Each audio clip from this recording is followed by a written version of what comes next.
It's Tuesday, September 24th, 2019. Sorry I didn't do my Tshot yesterday. It's digestible. I take 0.5 cc. But yeah, I couldn't do it yesterday because I've been actually experiencing a lot of vertigo and or dizziness, which I researched, and it's for me. I'm just warming this up between my hands because it's an oil and it's an intramuscular injection. As I do that, I just going to talk about what's going on. So yeah, the vertigo is, it's really hard to deal with and disorienting, and it's hard for me to focus. And I think I've been experiencing it, and it's a reason why I quit my master's degree, or left the program, and I was also kind of forced out because of people just like not doing my paperwork and stuff, like the staff.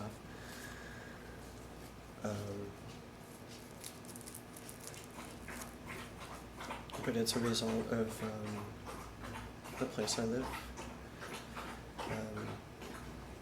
Back then it was because they were doing construction on the unit below me, and then on the unit above me, and then on the unit beside me, like starting at 6 in the morning until sometimes for 12 hours, like 6 or 7 at night. And because I have a disability, I can only be vertical, sitting or standing, for 4 hours at a time, and it's really hard to like go to another place. Like, it's easier in the summer because I can go to a park and lie down to relieve the pressure on my spine, but in the winter, like, I'd have to find a spot in U of T, or it really makes you feel like a homeless person, like, because I have to lie down for at least like a bare minimum for like half an hour every 4 hours. And because of the construction, you know, below me, and then in unit, so that was 214, and then in unit 314, and they did work in unit 3, not 12 is beside me, but the one beside that is 310, and then they did construction in unit 414, like one after the other, which each took like 4 to 6 months. I couldn't wait it out. I couldn't leave I could leave my program for 4 months, which is a semester, but I couldn't leave for like a lot longer than that, so I had to like withdraw, and then my paperwork for withdrawing was not sent through because the staff is transphobic that I was dealing with, and so anyway, one of my courses went from being an incomplete to a fail, and then I have to like navigate that, like petition it, protest it, and then I have to like reinstate once I finish writing my thesis. But I can't write it because of the construction, and I can't write it in a different location because of my disability, and because I'm very noise sensitive in other locations. If there's people walking around me, and like visually it's like hard having dyslexia and stuff, so, and reading it's hard in other locations, like a coffee shop, when there's like people moving constantly, like kind of right beside you.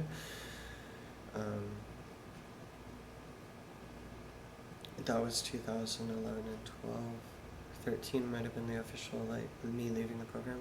I was still auditing up till 2013, like taking classes that friends were actually teachers of, just to gain knowledge and because I wanted to, but I wasn't able to do any of the readings or work for the most part. Like I did a little bit here and there, but it wasn't enough to change my incomplete mark to being at that class. So now it's 2019.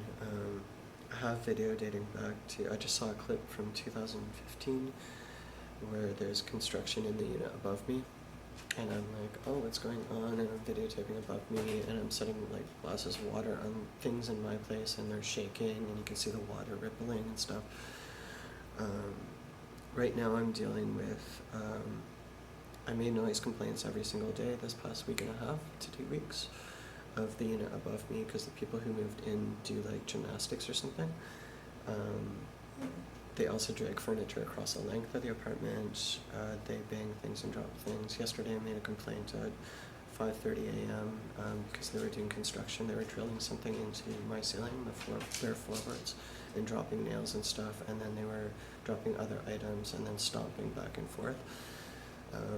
So that kind of thing happens, and then the unit below me, which is 214, bangs on their ceiling, which is my floor, and says, you know, shut the F up, and I'm like, hey, it's not coming from me, and then they don't hear me, because I don't actually hear how loud it is. Like back when I was in school trying to get more than 6 hours of sleep, which was pretty consistent, I would wear earplugs. I'm deaf in one ear and half hearing in the other, and then I would wear earplugs, and then I would wear construction earmuffs over that, and it was still too loud for me to sleep through a full night. I was still getting waken up by construction. And also with work, because I work in the entertainment industry and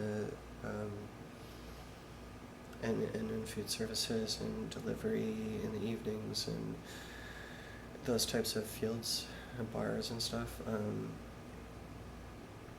My work is in the evening at night, and so, you know, it doesn't start till like early as 6 p.m., usually around 8, and then until midnight. And then I can't work because I'm getting woken up at 5:30 in the morning, you know. Anyhow, my vertigo is a result of, I did some research a few days ago, because I'm really getting nauseous and vomity and lots of vertigo and dizziness to the point where I can't function. I can't ride my bike to go get food or make deliveries or work. It's a result of a lack of sleep over a long extended period of time. So being woken up consistently this past week, since my last tribunal, where others accuse me of making this noise,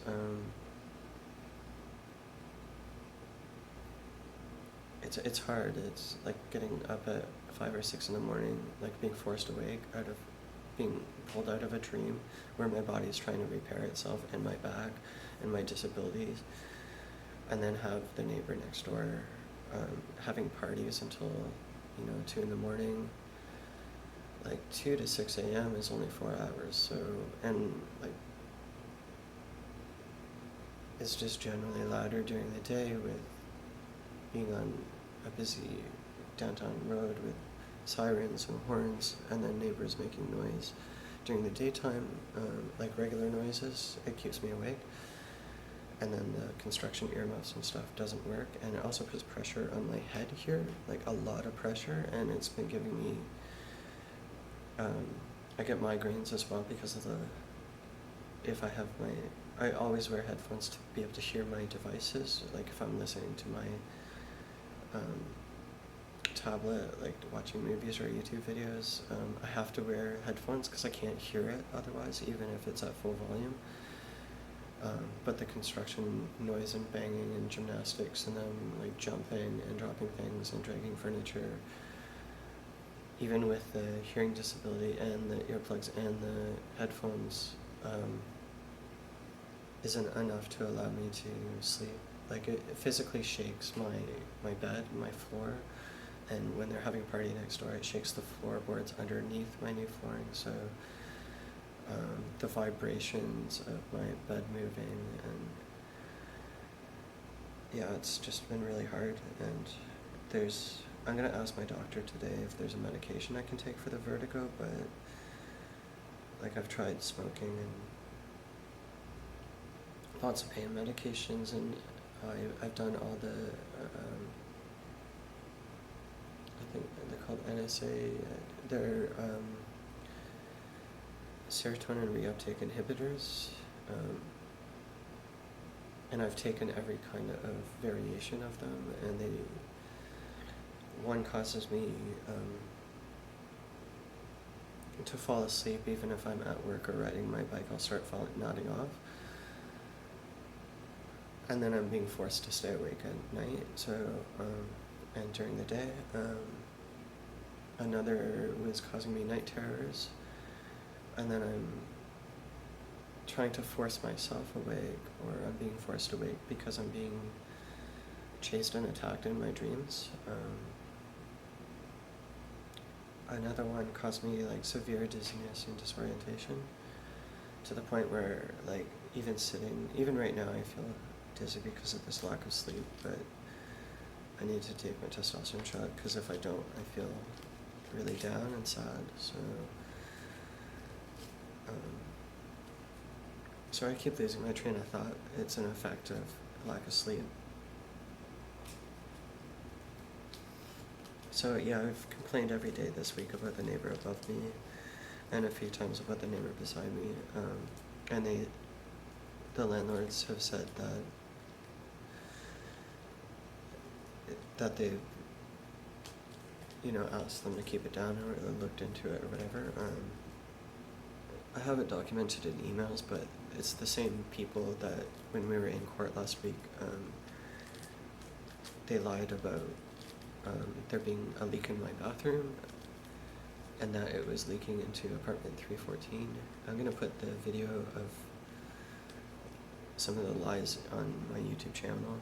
They say I didn't let them in, and I have a video of them coming in and checking.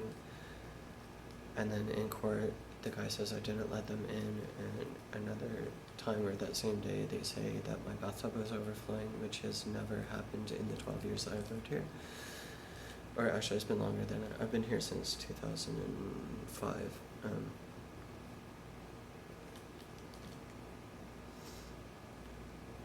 And he also lied about saying that I started to complain about repairs that needed to be done. This person, Jake, he actually asked me, oh, do you have any other maintenance issues or concerns? And I said, yes, I have a leaking. When I have tried to turn on the kitchen tap that they installed, it leaks from the drain pipe. So I don't use it. I'll have to use the one in the bathroom to wash my dishes. The sink, I mean. And also it's this big, I can't fit my normal sized plates into the kitchen sink that they installed, and they stole my kitchen sink that I had previously. They said they were replacing the countertop, and then they removed my $100 taps, and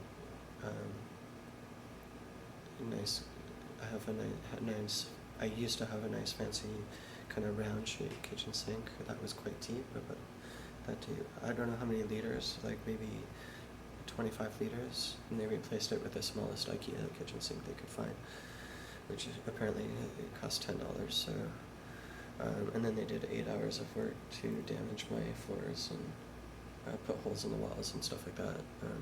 So I'm being renovicted. It's like a new term, where they renovate but they actually damage the place so it's uninhabitable. Sorry, I lost my train of thought again. Yeah, my bathtub was not overflowing. It never has. And then I was accused of it. I actually started videotaping because he asked me where was the bathtub draining to. And when he came in, I asked where the flood was flooding into, and they said unit 314, which is beside me, behind this camera. And then he started asking where the pipes going into the downstairs, which is unit 314, were draining into. I have an old clawfoot bathtub, which is on feet, little stilts, that high, and you can see the pipe going from the bathtub through the floor.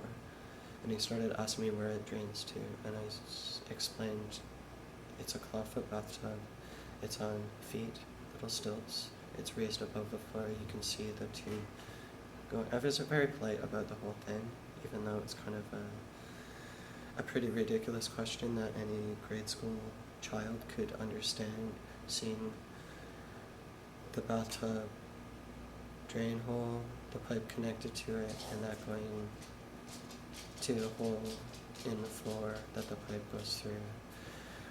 So lying about where the leak is going to, and where that my bathtub is overflowing, and saying it's overflowing into the apartment beside me, where it was actually the apartment below me complaining, as it turned out in court. It doesn't resolve the issue, so the issues that the neighbors are having aren't being resolved by complaining to me, because I can't fix anything like that. I'm not a plumber. If they're having a leak with, I don't know where the pipe goes to after it goes through the floor, and it seems that they're having an issue with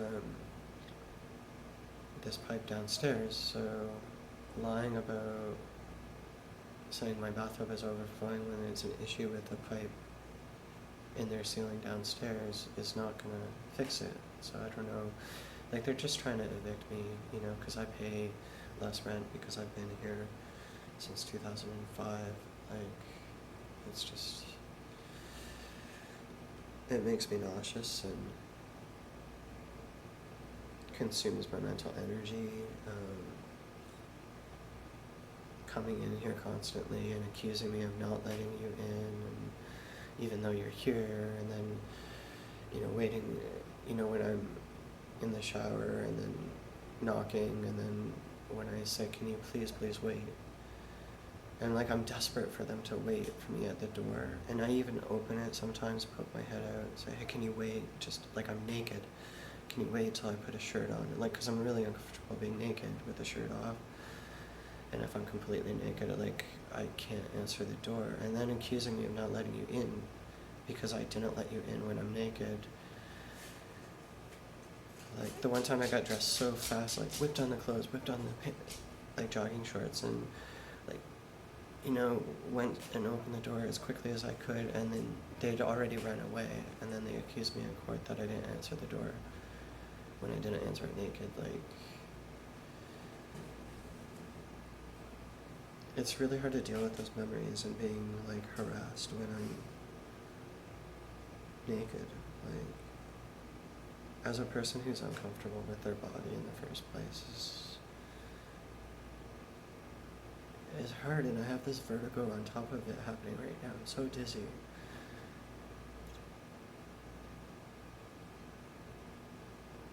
And migraines, and I'm so tired, like, you have no idea.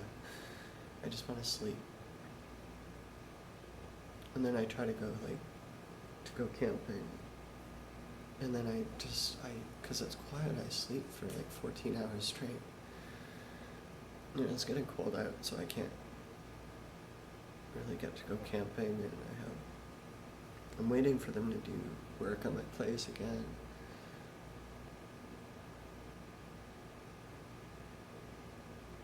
I wanted to talk about something else, but I can't really remember what it was.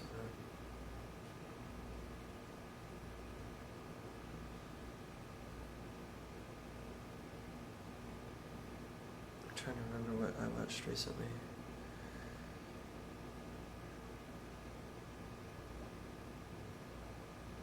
I don't know. I can't really remember. I'm sorry. But yeah, if you have questions for me as a trans guy, like, you know, subscribe and hit the bell. And I'm sorry I'm so down. Like, I don't mean to be, but I have to do my Tshot, and like, sometimes I forget. It's making my memory really bad, and I can't afford actually to live somewhere else, and then the distance is too far for me to ride my bike to, like, go get groceries. You know, like, the closest places I've seen that I could, like, just barely afford, like, are so far out of the downtown core that, and I can't afford a car, so, like, I'm trying to work more, but it's hard when you have vertigo to ride your bike doing deliveries. And it'd be more dangerous if I drove a car. So it's really, like, pinned me in a position where I can't really move. I'm trying to fight against it, but I really can't move presently. I'm gonna do another, I did a complaint about, or an application for to have my heating pipe fixed, because I've been waiting for them to fix my heating pipe, which winter's coming in. I've radiant heat in an old building, and the heating pipe is a long tube along the length of my place, and the whole thing shakes and bangs and makes knocking noises around 11 and then at 4 in the morning. And I've asked them repeatedly to fix it since 2003, and because of these other issues I've been waiting for them to resolve, which happened last week. And so then I put in my application for the heating pipe to be fixed, which I was going to wait till that was resolved, but because nothing's been resolved about the noise issue, I'm going to have to do another application about that inconvenience, and maybe I can get an abatement of rent and backtrack it a bit, because I've had to not only withdraw from my program, but now I'm having physical ailments about it, and it's keeping me from being able to do my, I would say part-time, but really it's quarter or third of full-time work. And it's affecting my disability, making it worse, and requiring me to apply for more services through the Ontario Works or the disability program, which is causing more taxpayer dollars, and I'd rather not. But there's so much piling against me that I'm unable to do it in kind of a sequential fashion. So that'll be, I guess, my next step. So yeah, there's things in place if you feel as a trans or queer person that you're being pressured or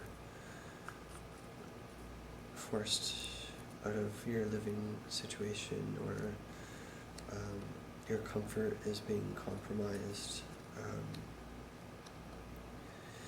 You don't have to wait. I waited until they were trying to forcefully evict me, claiming that I was making noise, not letting them in, that there was leaks in my bathroom area, which I have now video footage of them not happening, and then applying for the audio footage of the tribunal where they said that there was leaks happening on specific days and times. If you document all these things, a judge can decide that you're not at fault and reprimand the people who are harassing you, which, those could be the person you're giving $1,000 a month to, your landlord, or your neighbor, or your there's human rights commissions and whatnot, so you can make claims for your safety even if things aren't being resolved, which is also another step that I'm doing. I was attacked by a neighbor, and the police didn't believe me, and then resolved in their favor, even though I was the victim. So there's processes in place that you can apply for to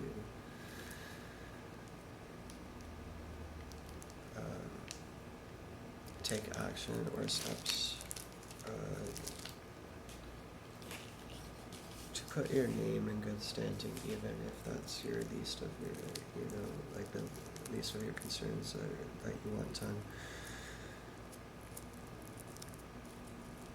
And apply for them. You have every right to.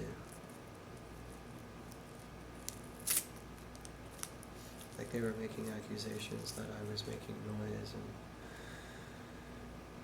and I have video footage of it not coming from my place, so make sure you document things, take photos, take videos. So anyhow, here's my Tshot.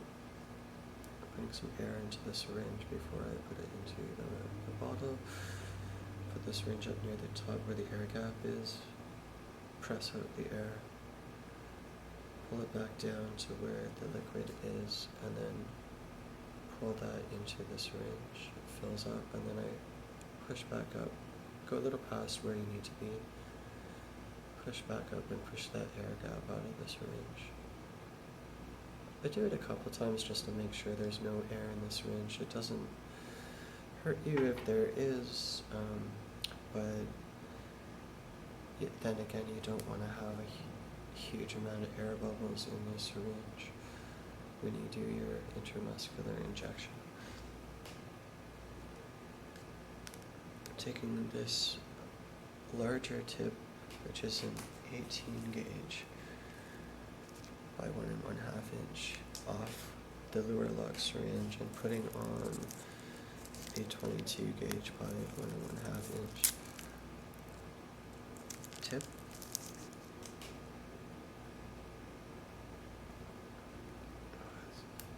Sometimes these protective caps are kind of sticky, so be careful to pull it off slowly, maybe twist a little, because I've done it where I pull it back and then my hand kind of bounces back and I get a little prick somewhere on my hand, so just to avoid that, take your time, you'll get there, no big rush.